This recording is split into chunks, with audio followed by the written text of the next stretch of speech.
Some activities that you will want to avoid when you are recovering from an MTBI trauma to the nervous system include blue light exposure from screens such as TV, video games, computer browsing, mobile device browsing, or bright indoor lighting. You will also want to avoid trampolines and activities or sports where there is a chance of hitting your head again. Even if the possibility of hitting your head is very low, you must still avoid these activities for the first 14 to 30 days after the initial trauma. This is very important because the risk for re-injury and suffering a substantially worse injury is exponentially higher when the brain is still recovering from the first trauma incident. Simply don't take that risk, it's not worth it. I think the standard concussion protocol of initially avoiding everything until symptoms begin to reside, then slowly introducing cognitive stimuli followed by physical stimuli, and then combining the two things, cognitive and physical, is the best way to do it. Once you can handle cognitive and physical stimuli, then you can start getting back to as much of a normal life as possible. If the MTBI occurred during some kind of a contact sport, then getting an evaluation of your neck and head before returning to the sport is very important in my opinion. This was unfortunately missed in my case 26 years ago. Evaluation of the neck needs to take precedence, and we can't simply do just an evaluation of the head,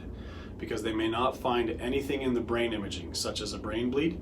and send you back to the sport sooner than you should because they didn't assess the neck.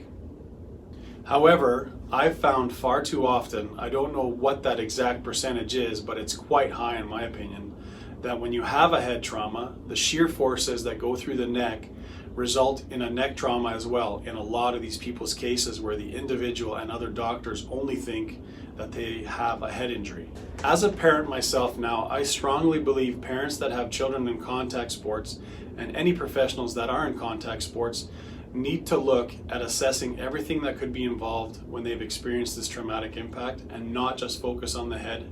and the brain in isolation. They need to have the neck thoroughly and functionally assessed via motion x-ray to determine if there have been any ligaments damaged and to what extent that they have been damaged, so that precautionary measures can be taken prior to deciding their future involvement in contact sports. This is important so that you can make an educated decision as to, do I go back into contact sports and run the risk of having a much easier and less traumatic blow to the skull set me back again, perhaps even further than before, or we may find that the risk is not there, or the risk may be less than originally thought.